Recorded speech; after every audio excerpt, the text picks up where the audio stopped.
Hi guys, welcome to KNR Financials. இன்னைக்கு வந்து ஜனவரி 18th Wednesday. நாளைக்கு நமக்கு வந்து ஒரு எக்ஸ்பைரி டே இருக்கு. ஸோ அந்த எக்ஸ்பைரி டேக்கு நம்ம எப்படி வந்து டெக்னிக்கல் அனாலிசிஸ் பண்ண போறோம். ஸோ எப்படி எக்ஸ்பைரி டேக்கு வந்து என்ட்ரி அண்ட் எக்ஸிட் பிளான் பண்ண போறோம். இதான் வந்து இன்னைக்கு நம்ம வீடியோவில் பார்க்க போறோம். வாங்க வீடியோக்குள்ள போகலாம். இப்போ பார்த்தீங்கன்னா 1 hour டைம் ஃப்ரேம்ல நான் இருக்கேன். ஸோ 1 hour டைம் ஃப்ரேம்ல வந்து நான் கண்டுபிடிக்க வேண்டிய முக்கியமான லெவல் அப்படின்னு பார்த்தீங்கன்னா இங்கே வந்து ஒரு கன்சல்டேஷன் ஏரியா இருக்கு. ஸோ இந்த கன்சல்டேஷனோட லெவல்ஸை வந்து நான் மார்க் பண்ணணும். இது பேஸ் பண்ணி தான் வந்து நாளைக்கு ட்ரேடோட பிஹேவியர் இருக்கும். அண்ட் இது பேஸ் பண்ணி தான் நம்மளோட லெவல்ஸும் இருக்கும் சரிங்களா.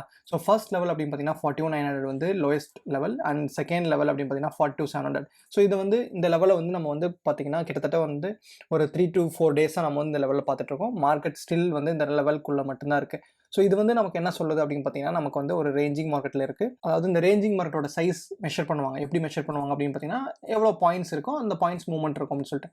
ஸோ நமக்கு பார்த்தீங்கன்னா கிட்டத்தட்ட வந்து 800 பாயிண்ட்ஸ் ரேஞ்சில் இருக்குது இந்த மார்க்கெட். ஸோ இங்கேருந்து மறுபடியும் பிரேக் அவுட் கொடுத்துச்சு அப்படின்னா நமக்கு ஐடியெல்லாம் வந்து மறுபடியும் வந்து பார்த்தீங்கன்னா இங்கேருந்து ஒரு 800 பாயிண்ட்ஸ் நமக்கு மூவ் ஆகிறதுக்கு சான்ஸ் இருக்குது. ஸோ அப்படி கன்சிடர் பண்ணும்போது நமக்கு எங்கே வரும் அப்படின்னு பார்த்தீங்கன்னா 43,500 அப் சைட் பிரேக் அவுட் கொடுத்துச்சு அப்படின்னா and down side break out நமக்கு கொடுத்துச்சு அப்படின்னா நமக்கு எங்கே வரதுக்கு சான்ஸ் இருக்குது அப்படின்னு பார்த்தீங்கன்னா நமக்கு கீழே வந்து 41,100 கிட்ட வர வரைக்கும் நமக்கு சான்ஸ் இருக்குது. ஸோ இது வந்து நம்மளோட அசம்ஷன். ஸோ ரேஞ்ச் இப்படி தான் பிஹேவ் ஆகும். ஸோ நமக்கு 800 பாயிண்ட்ஸ் போகணும்னு அவசியம் இல்லை. அட்லீஸ்ட் நமக்கு வந்து ஒரு 500 பாயிண்ட்ஸ் மூவ்மெண்ட் இருந்தாலே ஆப்ஷனில் வந்து நம்ம நல்ல ப்ராஃபிட் பார்க்க முடியும் சரிங்களா. ஸோ அதை கன்சிடர் பண்ணுறோம். ஸோ 500 பாயிண்ட்ஸ்க்கு நீங்கள் அட்ஜஸ்ட் பண்ணிக்கோங்க இந்த ரேஞ்சை வந்து சரிங்களா. ஸோ கீழே பிரேக்கெட் கொடுத்தா 500 பாயிண்ட்ஸ் மூவ்மெண்ட் இருக்கும். மேலே பிரேக்கெட் கொடுத்தா மறுபடியும் அங்கேயே ஒரு 500 பாயிண்ட்ஸ் மூவ்மெண்ட் இருக்கும். ஸோ இதான் வந்து என்னோட அசம்ஷன் நாளைக்கு considering this as a ranging market சரிங்களா. இப்போது இந்த ரேஞ்சிங் மார்க்கெட்டில் ஃபர்தராக வந்து நான் என்ன பண்ண போகிறேன் அப்படின்னு பார்த்தீங்கன்னா 50 minutes டைம் ஃப்ரேமில் ஸ்கேல் டவுன் பண்ணிவிட்டு நான் என்னோட அனாலிசிஸை வந்து இன்னும் வந்து கொஞ்சம் கிளியர் பிக்சர் கிடைக்குதா அப்படின்னு சொல்லிட்டு பார்க்க போகிறேன். ஸோ அப்படி கன்சிடர் பண்ணும்போது நான் என்ன பண்ணுறேன் அப்படின்னு பார்த்தீங்கன்னா இங்கேருந்து இங்கே வந்து ஒரு ட்ரெண்ட் லைன் வரேன். ஸோ இந்த ட்ரெண்ட் லைன் வந்து எனக்கு பிரேக் கொடுத்துச்சு. பிரேக் கொடுத்ததுக்கப்புறம் பார்த்தீங்கன்னா எனக்கு ஒரு நல்ல ரீடெஸ்ட் கிடச்சி. ஸோ எனக்கு மார்னிங் நமக்கு ஒரு ரீடெஸ்ட் நடந்துச்சு இல்லையா. ஸோ அதுதான் வந்து செகண்ட் பையிங் ஆப்பர்ச்சுனிட்டி. ஸோ நேற்று ஒரு பையிங் ஆப்பர்ச்சுனிட்டி நமக்கு கிடச்சிச்சு லோயர் எண்டில். அண்ட் இன்றைக்கி வந்து செகண்ட் என்ட்ரி எங்கே கிடச்சிச்சு அப்படின்னு பார்த்தீங்கன்னா எக்ஸாக்டாக வந்து பார்த்தீங்கன்னா 9:15 கேண்டில். ஸோ இது வந்து ட்ரெண்ட் லைனை பிரேக் பண்ணி ரீடெஸ்ட் பண்ணிருக்கு இல்லையா. ஸோ இந்த இடத்துல பார்த்தீங்கன்னா எக்ஸாக்டாக வந்து செகண்ட் என்ட்ரி வந்து எல்லா மார்க்கெட் லாங்குக்கு கொடுத்துருக்கு சரிங்களா. அப்போ கன்சிடர் பண்ணும்போது நம்மளோட செகண்ட் என்ட்ரி வந்து இது. ஸோ இன்றைக்கி என்ன ஆயிடுச்சு அப்படின்னு பார்த்தீங்கன்னா செகண்ட் என்ட்ரி இங்கேருந்து நமக்கு மேலே வந்து ஒரு 100 பாயிண்ட்ஸ் மூவ்மெண்ட் கிடச்சிச்சு ஆப்ஷனில். அதுக்கப்புறம் பார்த்தீங்கன்னா மார்க்கெட் வந்து நமக்கு ஒரு சைட்வேஸ் ஆயிடுச்சு. ஸோ இந்த சைட்வேஸ் எங்கேருந்து இது வரைக்கும் இருக்குது அப்படின்னு பார்த்தீங்கன்னா நமக்கு வந்து 42,350 42,550 வரைக்கும் இருக்குது. ஸோ இது வந்து மறுபடியும் பார்த்தீங்கன்னா ஒரு ரேஞ்சு. ஸோ இந்த ரேஞ்சுக்குள்ளே மார்க்கெட் என்ன ஆகும் அப்படின்னு பார்த்தீங்கன்னா நமக்கு ஒரு கன்சல்டேஷன் எய்தர் வந்து இந்த இடத்துல வந்து நமக்கு ஒரு லாங் பில்டப் நடக்கிறதுக்கு வாய்ப்பு இருக்குது அல்லது ஷார்ட் பில்டப் நடக்கிறதுக்கு வாய்ப்பு இருக்குது. நம்ம அதை எப்படி கன்ஃபார்ம் பண்ணுவோம் அப்படின்னு பார்த்தீங்கன்னா எங்கிட்ட பிரேக் அவுட் கொடுக்குதோ அந்த சைட் நம்ம என்ட்ரி எடுக்க போகிறோம்.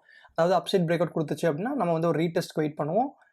அந்த ரீடெஸ்ட்டில் என்ட்ரி எடுத்துகிட்டு நம்மளோட டார்கெட் வந்து 500 பாயிண்ட்ஸ் அபோவில் இருக்கும் சரிங்களா. ஸோ இதான் வந்து ஐடியல் பிளான்.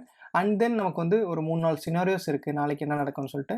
ஸோ கீழே பிரேக் அவுட் கொடுத்துருச்சு அப்படின்னா நமக்கு வந்து நெக்ஸ்ட் இமீடியட் சப்போர்ட் அப்படின்னு பார்த்தீங்கன்னா நமக்கு எங்கே வரும் அப்படின்னு பார்த்தீங்கன்னா 4200 சரிங்களா. இங்கே லைட்டாக ஒரு கன்சல்டேஷன் ஆகிட்டு அதுக்கப்புறம் மறுபடியும் பிரேக் அவுட் கொடுக்குறதுக்கு சான்ஸ் இருக்குது. அதுவே வந்து மேலே அப்படின்னு பார்த்தீங்கன்னா 42,550க்கு மேலே போயிடுச்சு அப்படின்னா நமக்கு டேரெக்டாக 42,700 அண்ட் 42,700 வந்து ஒரு அப்பர் ஏரியாவாக இருக்குது, ரேஞ்சோட அப்பர் ஏரியா. ஸோ அந்த இடத்துல நமக்கு பாசிபிள் ஹால்ட் ஆகிறதுக்கு வாய்ப்பு இருக்குது. ஹால்ட் ஆகிட்டு மறுபடியும் 42,700 பிரேக் கொடுத்துருச்சு அப்படின்னா நமக்கு டெஃபினட்டாக மார்க்கெட் வந்து 43,000 போயிடும் சரிங்களா. ஸோ இது ஒரு கேஸ்.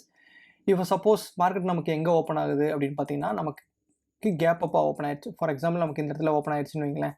ஸோ இங்கே ஓப்பன் ஆயிடுச்சு. இங்கே ஓப்பன் ஆனதுக்கப்புறம் நமக்கு என்ன பண்ணுவோம் அப்படின்னு பார்த்தீங்கன்னா இங்கே ஒரு கன்சால்டேஷன் நமக்கு வரணும். அப்படி இல்லை நமக்கு ஒரு ரிஜெக்ஷன் ஃபார்ம் ஆயிடுச்சு அப்படின்னா நான் மறுபடியும் ஷார்ட் பண்ணுவேன். ஸோ என்னோட எக்ஸ்பெக்டேஷன் எங்கே இருக்கும் அப்படின்னு பார்த்தீங்கன்னா மறுபடியும் என்னோட ரேஞ்சோட லோயருக்கு வரும். மறுபடியும் எக்ஸாக்ட் டார்கெட் அப்படின்னு பார்த்தீங்கன்னா நமக்கு 4100 வரதுக்கு சான்ஸ் இருக்கும். ஸோ இம்பல்ஸாக வந்து மார்க்கெட் வந்து மேலேருந்து செல் ஆஃப் வரதுக்கு வாய்ப்பு இருக்குது.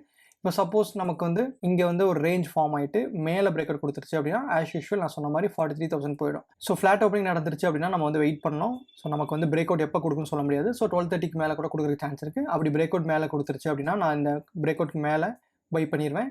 அதே வந்து பிரேக் அவுட் கீழே கொடுத்துச்சுன்னா நான் வந்து செல் பண்ணிடுவேன். ஸோ இதான் வந்து ideal plan of action for tomorrow guys. என்னோட வியூ படி நமக்கு வந்து ஒரு 500 பாயிண்ட்ஸ் மூவ்மெண்ட் இருக்குது. அந்த மூவ்மெண்ட்டை நம்ம வந்து எப்படி கேப்சர் பண்ணுறோம் அதில் தான் வந்து நாளைக்கு என்டையர் ட்ரேடே இருக்குது. ஸோ நமக்கு வந்து அதுதான் டிசைடிங் ஃபேக்டர் ஆஃப் டுமாரோ.